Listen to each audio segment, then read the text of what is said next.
The deep space research ship Aurora drifted silently through the void, its sensors scanning the darkness for signs of life. Dr. Marcus Kane sat at his workstation, studying readings from a nearby star system. His coffee had gone cold hours ago, but he didn't notice. The data was too interesting. "Computer run analysis on Sector 7 Alpha," Marcus said, pushing his dark hair back from his tired eyes. The ship's AI responded in its calm voice. "Analysis complete. Detecting unusual mineral signatures on the third planet. Recommend closer investigation." Marcus smiled. This was why he loved deep space research. Every day brought new discoveries. Earth's government had sent him out here to map unknown regions of space, looking for resources and potential colony worlds. It was lonely work, but Marcus preferred it that way. He was about to change course when his ship's alarm started screaming. "Warning. Unknown vessels approaching. Warning. Unknown vessels approaching." Marcus jumped up and ran to the main display. 3 large ships were coming toward him fast. They looked nothing like human designs, all sharp angles and dark metal, with strange symbols painted on their hulls. "Computer, try to contact them," Marcus ordered, his heart racing. No response. "To standard greeting protocols," the AI replied. The ships were getting closer. Marcus could see weapon ports opening along their sides. His small research vessel had no weapons, only basic shields for asteroid protection. "Computer, maximum speed. Get us out of here."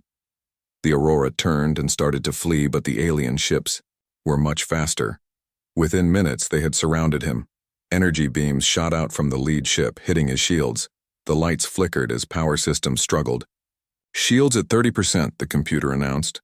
Marcus gripped his chair as another blast rocked the ship. He had trained for this possibility, but he had never expected it to actually happen. First contact with hostile aliens was supposed to be handled by the military, not lone researchers. The aliens fired again. This time the beams were different. Instead of trying to destroy his ship, they seemed to be draining its power. The lights went out completely. "All systems offline," the computer said, its voice growing weak. "Life support switching to emergency power." Marcus heard strange sounds coming from outside his ship, metal scraping against metal. They were boarding him. He ran to his emergency locker and pulled out a plasma pistol and a knife. It wasn't much, but it was better than nothing. Marcus had served in Earth's military before becoming a scientist. He knew how to fight. The airlock door exploded inward. Smoke filled the corridor as shapes moved through it. Marcus got his first look at the aliens who had captured him. They were tall and reptilian, with rough green scales covering their bodies. Their faces were long and narrow, with bright yellow eyes and sharp teeth. They wore black armor and carried energy weapons that hummed with power. The first alien through the door spotted Marcus and raised its weapon. Marcus was faster. His plasma bolt caught the creature in the chest, sending it crashing backward into its friends. "Human shows aggression," one of them hissed in accented English. "Interesting." More aliens poured through the breach. Marcus fought hard, using the narrow corridors of his ship to his advantage. He shot 2 more aliens and stabbed a third with his knife before they managed to corner him. One alien, larger than the others with golden markings on its armor, stepped forward. This one seemed to be their leader. "I am Captain Threx of the Vorthon Raiders," it said, studying Marcus with cold yellow eyes. "You fight well for prey." "I'm not your prey," Marcus snarled, still holding his knife. Threx laughed, a sound like grinding metal. "All species are prey to the Vorthons, but you are different. Most creatures surrender when they see us. You fought back. You killed my warriors." The other aliens raised their weapons, angry at the death of their comrades. But Threx held up a clawed hand to stop them. "No. This one is valuable. Look at him." Threx walked around Marcus like he was examining an animal. Strong muscles, quick reflexes, intelligent eyes, and from a species we have never seen before. "What do you want?" Marcus demanded. "We are slavers," Threx said simply. "We capture rare specimens and sell them to the highest bidder. Usually, we take dozens of weak creatures from peaceful worlds, but you might be worth more than all of them combined." One of the other aliens stepped forward. "Captain, it killed Vex and Gorth. We should execute it for that." Threx's eyes never left Marcus. No, Crawl, think bigger. When did we last see a creature fight so fiercely? When did we last capture something that could kill trained Vorthan warriors with primitive weapons? Marcus felt a chill run down his spine. He was starting to understand what they were planning. The Grand Nexus auction is in 2 cycles, Threx continued. Collectors pay enormous sums for unique specimens, but a warrior from an unknown species? A predator that shows no fear? The alien captain's teeth gleamed. That would break every record in galactic history. Threx nodded to his warriors. Sedate it, but be careful. I want it alive and healthy. Marcus tried to fight as they grabbed him, but there were too many. He felt a sharp pain in his neck as someone injected him with something.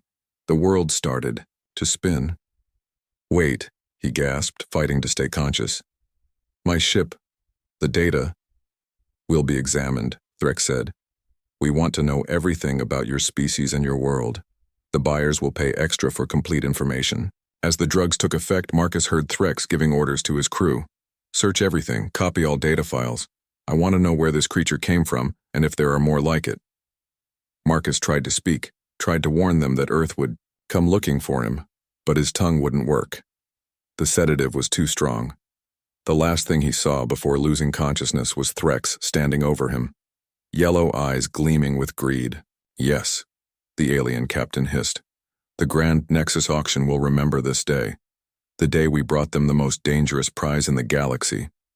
Marcus's world went dark as the Vorthan ship jumped to hyperspace, carrying him away from everything he had ever known. Behind them, the empty hull of the Aurora drifted in space, its emergency beacon flashing uselessly in the void. The hunt for Earth's missing scientist had begun, but Marcus didn't know it yet. All he knew was that he was now a prisoner, being taken to some alien auction house where he would be sold like a piece of property. But the Vorthans had made one critical mistake. They thought they had captured a helpless human. They had no idea what humans were truly capable of when pushed to their limits. Marcus woke up slowly, his head pounding from the alien drugs. The first thing he noticed was the cold. The second was the smell, a mix of chemicals, fear, and something he couldn't identify. He was lying on a hard metal floor inside a small cage. Energy bars hummed across the front, creating a wall of blue light. Beyond the bars, he could see a long corridor lined with similar cages. Finally awake, are we? Marcus turned toward the voice. In the cage next to his sat an old alien with wrinkled gray skin and kind eyes. The creature was small and thin, wearing torn robes that might have once been expensive. Where am I? Marcus asked, sitting up slowly. Keth Prime Station, the old alien replied. Welcome to the most famous auction house in the galaxy. My name is Cole. I used to be a trader before I ended up here. Marcus looked around more carefully. The corridor stretched far in both directions, filled with cages holding dozens of different alien species. Some looked peaceful, others dangerous. All looked scared. How long was I unconscious? 3 days, Cole said. The Vorthans who brought you have been very busy. They've been talking to everyone, spreading word about their special prize. Special prize? Cole's eyes twinkled. You, my friend. They're calling you the apex predator from a death world. Half the station is talking about the human who killed 3 Vorthan warriors with primitive weapons. Marcus felt a chill. Death world? Oh yes. Cole nodded. They analyzed data from your ship. According to them, your planet is one of the most dangerous worlds they've ever heard of. High gravity, extreme weather, poisonous atmosphere, and predators everywhere. Marcus almost laughed. Earth seemed normal to him, but he supposed it might look frightening to aliens from safer worlds. What kind of auction is this? Marcus asked. Cole's expression grew serious. The Grand Nexus auction happens once every solar cycle. Buyers come from across the galaxy. Crime lords, collectors, governments, anyone with enough credits. They buy rare specimens, unique technology, exotic materials. And people, Marcus said bitterly. Unfortunately, yes. Though usually not people like you. Most slaves here are from peaceful species. But you, Cole shook his head.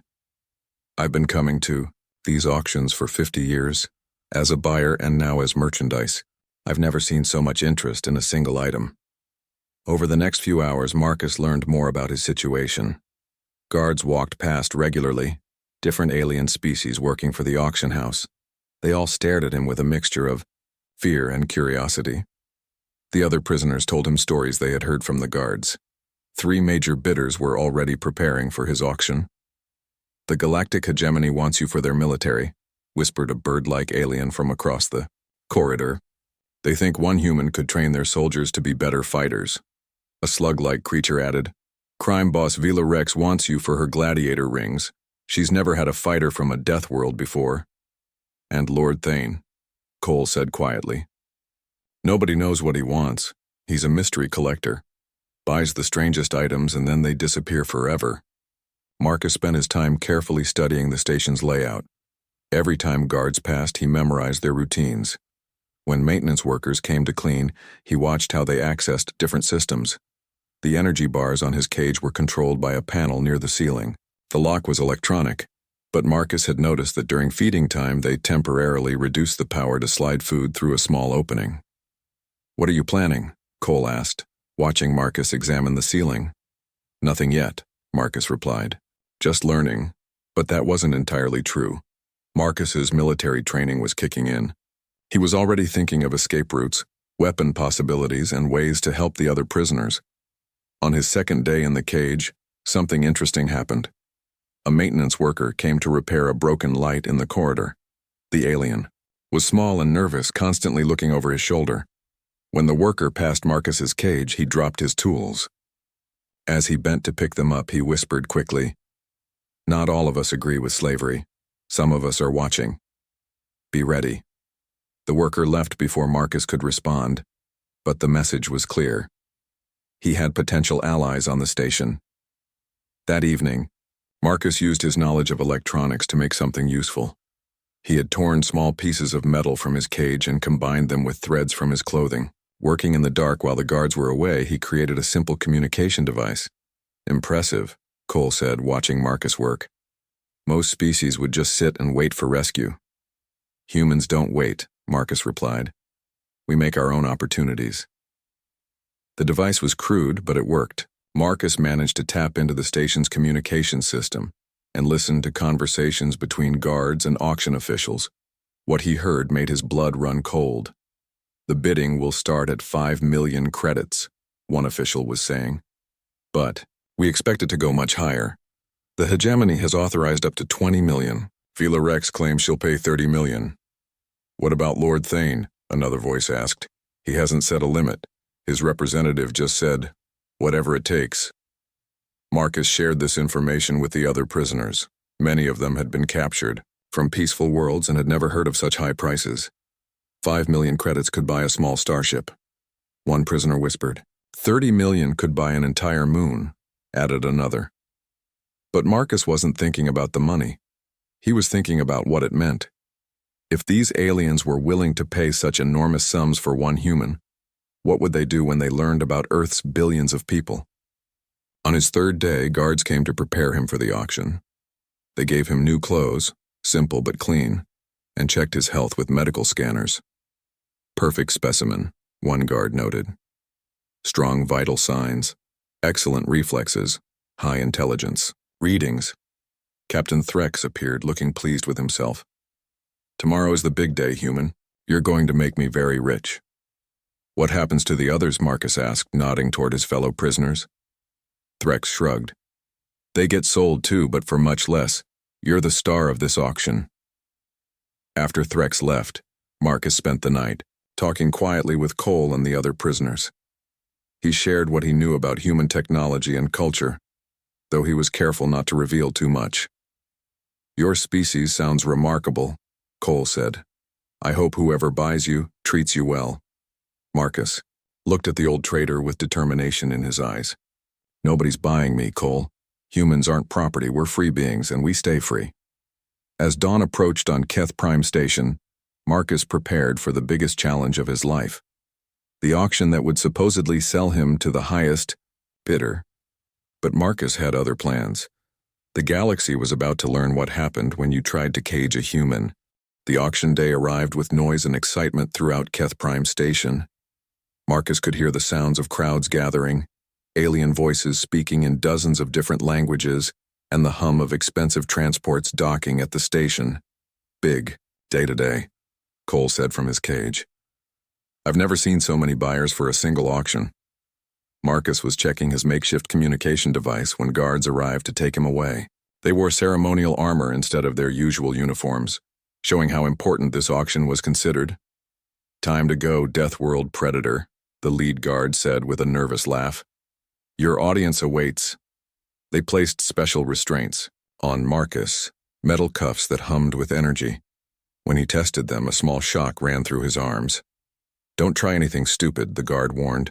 Those cuffs can deliver enough electricity to kill most species. Marcus said nothing, but he noticed the guard seemed more afraid than confident. Word of his reputation had spread throughout the station.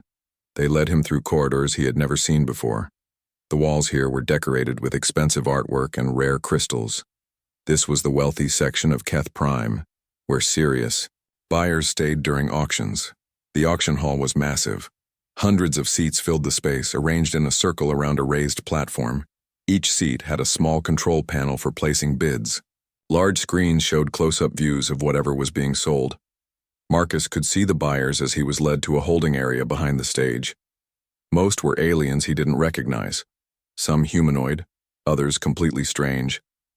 But they all had one thing in common. They looked wealthy and powerful. In the front row, he spotted 3 figures who had to be his main bidders. The first was a tall alien in military uniform, with blue skin and silver eyes. Medals covered his chest, and 2 armed guards stood behind him. This had to be the hegemony representative. The second was a large female alien with purple skin and expensive jewelry. Her clothes were flashy, and her smile was cruel. Vila Rex, the crime boss who wanted a gladiator. The third figure was harder to see, sitting in shadows despite the bright lights. All Marcus could make out was a slim form in a dark hooded robe. Lord Thane, the mysterious collector. Ladies, gentlemen, and honored beings, the auctioneer announced, his voice booming through the hall. Welcome to the Grand Nexus auction. Today we have items that will amaze and astound you. The auction began with smaller items. Marcus watched from backstage as rare crystals, ancient artifacts, and exotic technologies were sold for thousands of credits. The buyers bid casually like they were shopping for groceries. Then came the other prisoners. Marcus felt sick watching his friends being sold like property. Cole went for 12,000 credits to a mining company. The bird-like alien was bought by a zoo for 8,000. And now, the auctioneer's voice grew excited. Our final item. The prize that has brought record numbers of bidders to Keth Prime Station. Guards pushed Marcus onto the stage. The lights were blindingly bright, and he could hear hundreds of beings gasp when they saw him. Behold, the auctioneer continued, a member of a previously unknown species from the planet they call Earth. But this is no ordinary world, honored buyers. Observe. The large screens lit up with images from Marcus's ship data. Earth appeared, looking blue and beautiful, but the auctioneer's commentary made it sound terrifying. A death world of unimaginable danger, the voice boomed. Gravity twice that of most civilized planets, atmospheric pressure that would crush delicate species, extreme weather patterns including frozen storms and boiling deserts. More images appeared, hurricanes, volcanoes, earthquakes. The audience murmured in amazement and fear. But that's not all. This world breeds predators at every level. From microscopic organisms that cause disease to massive creatures that hunt in packs. And at the top of this food chain, humans. Video. Footage played on the screens. Marcus fighting the Vorthan raiders. The audience watched him kill 3 armed aliens with just a plasma pistol and a knife. The room erupted in excited chatter. This specimen killed experienced Vorthan warriors, the auctioneer announced. Warriors who have conquered dozens of worlds. Yet this human defeated them with primitive weapons and tactical thinking. Marcus stood straight on the platform, refusing to show fear. He stared directly at the 3 main bidders, letting them see the intelligence in his eyes. Bidding will start at 5 million credits, the auctioneer declared. The hegemony representative immediately pressed his button. 5 million. Vila Rex smiled and bid 6 million. Then 7. Then 8. Lord Thane remained still in the shadows, not bidding yet. The price climbed quickly. 10 million, 15 million, 20 million. Each bid brought gasps from the smaller buyers, who had never seen such amounts. At 25 million, only the 3 main bidders remained. The hegemony representative was sweating blue liquid. Vila Rex's smile had become strained. 30 million, Vila Rex announced loudly. The hegemony representative hesitated, then shook his head and sat back. He was out. 35 million. Came a quiet voice from the shadows. Lord Thane had finally entered the bidding. Vila Rex's eyes widened. 40 million. 45 million, Lord Thane replied calmly. The crime boss looked angry now. She whispered to an assistant, who nodded rapidly. 50 million credits, Vila Rex declared. The auction hall fell completely silent. 50 million credits was more money than most species earned in a lifetime. It was enough to buy entire star systems. Everyone looked toward Lord Thane. The mysterious figure sat quietly for a long moment. Then came the voice from the shadows, calm and certain. 100 million credits. The hall erupted in chaos. Beings jumped to their feet, shouting in amazement. The auctioneer had to call for order repeatedly. Vila Rex stared in shock. Her face went through several colors before she slumped back in her seat, defeated. Going once, the auctioneer called. Going twice. No one else could possibly match such a bid. Sold to Lord Thane for 100 million credits. A new galactic record. The crowd cheered and applauded. Marcus had just become the most expensive single item ever sold at auction. News of the sale would spread across the galaxy within hours. As guards moved to escort Marcus away, he caught a glimpse of Lord Thane standing up. For just a moment, the hood fell back and Marcus saw something that made his heart stop. The mysterious collector wasn't an alien at all. Lord Thane was human. A woman with dark hair and intelligent eyes looked directly at Marcus and gave him the slightest nod before pulling her hood back up. As Marcus was led away from the cheering crowd, his mind raced. Who was she? How had she gotten here? And why had she just spent 100 million credits to buy him? One thing was certain. His situation had just become much more complicated. Behind them, the auction hall buzzed with excitement. No one would forget the day a single human had sold for more money than anyone thought possible, but they had no idea that this was just the beginning. Marcus was escorted to a luxury transport ship docked at Keth Prime's VIP section. The vessel was unlike anything he had ever seen. Sleek black metal with smooth curves and no visible weapons. It looked expensive and mysterious, just like its owner. The guards removed his restraints once they were inside the ship. Marcus rubbed his wrists, feeling the blood flow return to his hands. The interior was decorated with art and furniture from dozens of different worlds. Whoever Lord Thane was, they had excellent taste and unlimited money. This way, please, said a guard who looked more like a butler than a warrior. Lord Thane is waiting in the main cabin. Marcus followed the butler through corridors lined with rare books and strange artifacts. He was still trying to process what he had seen at the auction. A human woman had somehow infiltrated galactic society and become wealthy enough to spend 100 million credits. The main cabin was enormous, with floor-to-ceiling windows showing the stars outside. Comfortable chairs surrounded a large table covered with documents and data pads. And there, removing her dark hood, was the woman who had bought him. She was tall and elegant, with short black hair and sharp green eyes. Her age was hard to guess. She could have been 30 or 50. She wore simple but expensive clothes that looked both human and alien at the same time. Dr. Marcus Kane, she said with a slight smile. Please sit down. We have a lot to discuss. Marcus remained standing. Who are you? How do you know my name? My name is Elena Cross. I'm a diplomat and intelligence officer for the Earth government, and I've been waiting a long time to meet you. Marcus stared at her. That's impossible. Earth doesn't have contact with alien civilizations. We're not even sure they exist. Elena laughed softly. That's what most people on Earth believe, but it's not true. We've known about galactic civilization for over 20 years. She gestured to the chairs again. Please sit. This will take some time to explain. Marcus slowly sat down, his mind spinning with questions. Elena poured 2 cups of what looked like coffee from a pot on the table. Real Earth coffee, she said, noting his surprised expression. I have it imported through very discreet channels. The coffee was perfect, exactly how Marcus liked it. That small taste of home made everything feel even more surreal. In 2005, Elena began, our deep space probes detected signs of advanced civilization. Radio signals, energy signatures, ships moving between star systems. We realized we weren't alone in the universe. Marcus listened carefully as Elena told her story. The Earth government formed a secret department to study galactic civilization and prepare for eventual contact. We learned alien languages, studied their technology, and began sending people out into space. People like you, Marcus said. Elena nodded. I was one of the first. We used stolen alien technology to modify our appearances and infiltrate different societies. I've been living in the galaxy for 15 years, building the identity of Lord Thane. Marcus looked around the luxury cabin. You've done well for yourself. Intelligence work pays well when you're good at it, Elena said with a smile.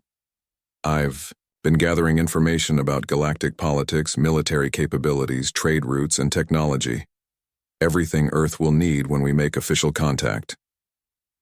Why haven't we made contact already? Elena's expression grew serious. Because we learned something important about galactic civilization. They don't respect weak species. Planets that make contact from a position of weakness often end up as colonies or slave worlds. Marcus thought about the auction, about watching sentient beings sold like property. Like what almost happened to me. Exactly. When your ship was captured, it created a problem and an opportunity. The problem was that your capture would eventually lead the aliens to Earth. But the opportunity, Elena smiled. The opportunity was to show the galaxy what humans are really capable of. She activated a holographic display above the table. It showed news reports from across the galaxy, all talking about the record-breaking auction. Death. World predator sells for historic price, Elena read from one headline. Unknown species proves most dangerous in galaxy, says another. Your auction has made humans famous throughout known space. Marcus watched the news reports with growing amazement. Aliens across the galaxy were talking about humans, speculating about Earth, and wondering what other dangerous creatures might come from their world. But there's more, Elena continued. She activated another display, this one showing star charts. We're not alone out here, Marcus. There are 12 other humans working throughout the galaxy in various roles. The chart showed positions of human agents on different worlds and space stations. Some were traders, others were mercenaries, a few were even working for alien governments. Agent Walker is a military advisor to the Centauri Republic. Agent Brown runs a successful trading company in the Outer Rim. Agent Johnson is a gladiator, champion on 3 different worlds. Marcus stared at the chart. How long have you been planning this? 20 years of preparation, Elena said.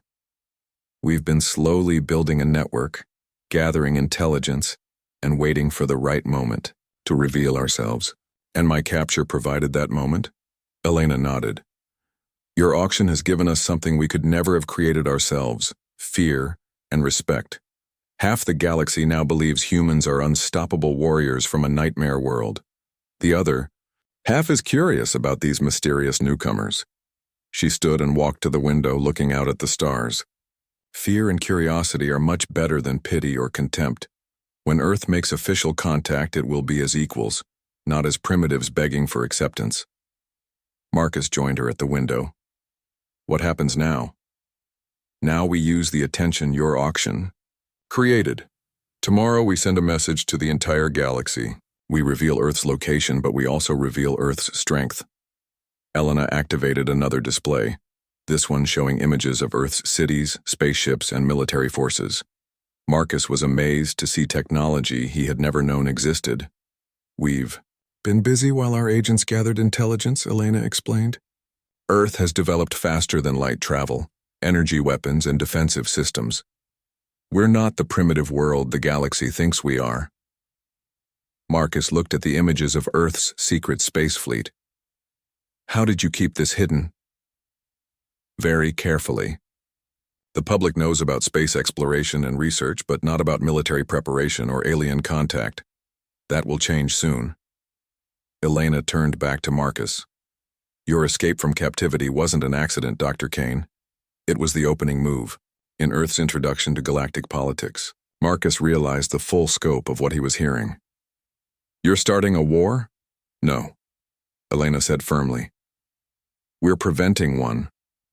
By showing strength instead of weakness, we're ensuring that Earth will be respected rather than conquered." As the ship jumped to hyperspace, carrying them toward their next destination, Marcus understood that his capture had been just the beginning. The galaxy had bought what they thought was a single dangerous human. They were about to discover they had awakened an entire dangerous species. Elena's ship arrived at a hidden station in the outer reaches of space. Marcus had never seen anything like it. A massive facility built inside a hollowed-out asteroid, completely invisible to normal sensors. "Welcome to Station Alpha," Elena said as they docked. "Earth's first deep space outpost." The station was bustling with activity. Marcus saw dozens of humans working alongside advanced computers and communication equipment. Some wore military uniforms he didn't recognize. Others looked like scientists and engineers. "How many people know about this?" Marcus asked as they walked through busy corridors. "About 3,000 Earth citizens are involved in the deep space program," Elena replied. "Military personnel, scientists, intelligence officers, and support staff. Everyone has been carefully selected and sworn to secrecy." They entered a large command center with massive screens showing star maps, alien news feeds, and Earth monitoring systems. At the center sat a communication array that could reach every corner of the galaxy. Commander Cross, a young officer, approached them. "All systems are ready. We're receiving confirmation from our agents throughout the galaxy." Elena nodded. "Excellent. Marcus, I'd like you to meet Captain David Miller, our communications chief." Marcus shook hands with the captain. "How long have you been out here?" 5 years, Miller replied. "Best assignment I've ever had. We're making history every day." Elena led Marcus to the main control station. "Marcus, your auction yesterday has created exactly the situation we needed. Every major government news organization and military force in the galaxy is talking about humans." She activated the main screen, showing news reports from dozens of different worlds. The headlines were impressive. "Death World Species breaks auction records. Military experts study human combat footage. Traders rush to locate human homeworld." "Some species are afraid of us," Elena continued. "Others are curious. A few are already trying to find Earth to establish trade relationships. This is our moment." Marcus watched the alien news reports with fascination. "What exactly are we going to tell them?" Elena smiled. "The truth, but presented in a way that ensures Earth's safety and independence." She gestured to Captain Miller, who began activating the communication systems. Screens around the command center lit up with technical data and transmission frequencies. "We're going to broadcast simultaneously to every major communication network in the galaxy," Elena explained. "News stations, government channels, military frequencies, even entertainment networks. Everyone will hear our message at the same time." Marcus felt nervous excitement building in his chest. This was the moment when Earth would announce itself to the galaxy. "Marcus," Elena said, turning to him, "I want you to deliver part of the message. The galaxy needs to see that you're not just a captured specimen, but a representative of your species." "What should I say?" Elena handed him a data pad with prepared remarks. "Read through this, but speak in your own words. Let them see the intelligence and strength that made you so valuable at auction." Marcus studied the notes while Elena and her team made final preparations. Around the command center, technicians checked equipment and monitored alien communication networks.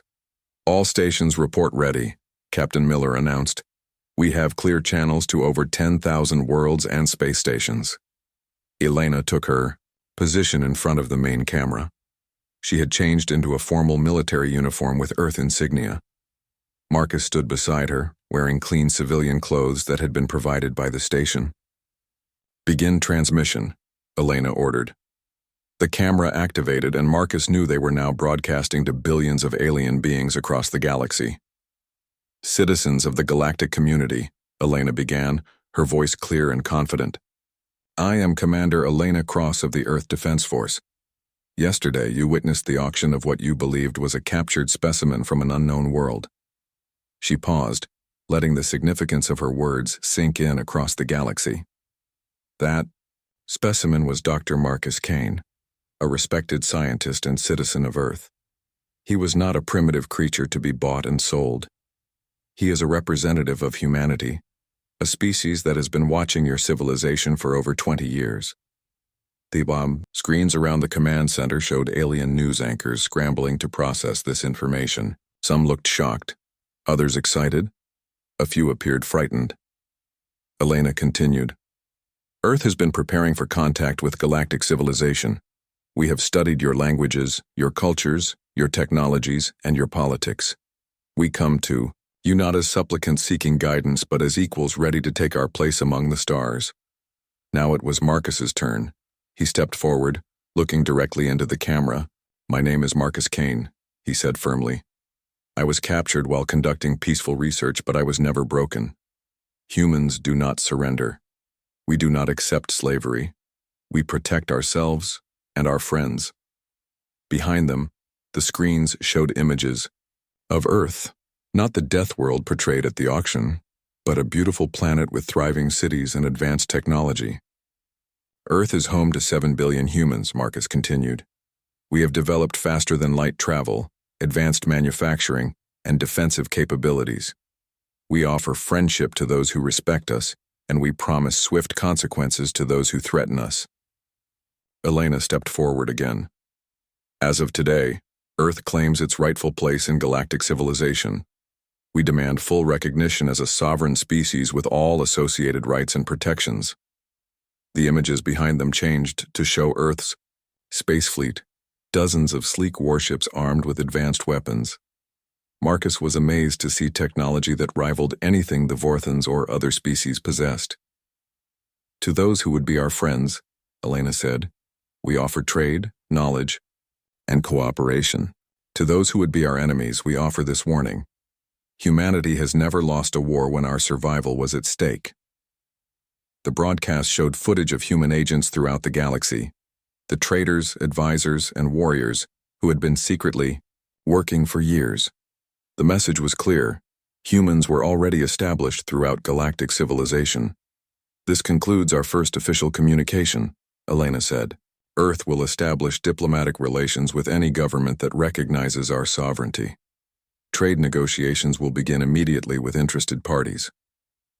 Marcus stepped forward for the final words. The galaxy has underestimated humanity for the last time. We are not specimens to be collected or slaves to be sold. We are humans, and we are free. The transmission ended, but the command center remained busy as reports poured in from across the galaxy. Alien governments were calling emergency sessions. Military forces were reassessing their capabilities. Trade organizations were calculating the economic impact of a new spacefaring species. How do you think they'll respond? Marcus asked Elena. Elena watched the flood of incoming messages with satisfaction. Some will be angry that we deceived them. Others will be impressed by our planning. Most will realize they need to take us seriously. Captain Miller called out, Commander, we're receiving official diplomatic requests from over 50 governments. The Centauri Republic wants to establish trade relations immediately. What about the hostile responses? Marcus asked. 3 minor warlords have made threats, Miller reported, but the major powers are all requesting peaceful contact. Elena nodded with satisfaction. Exactly as we predicted. Fear breeds respect. and respect leads to negotiation rather than conquest. Marcus looked out at the stars, knowing that Earth would never be the same. Humanity had announced itself to the galaxy not as victims, but as a force to be reckoned with. The auction that was supposed to sell one dangerous human had instead introduced a dangerous human civilization to the galaxy, and the galaxy would never underestimate humanity again.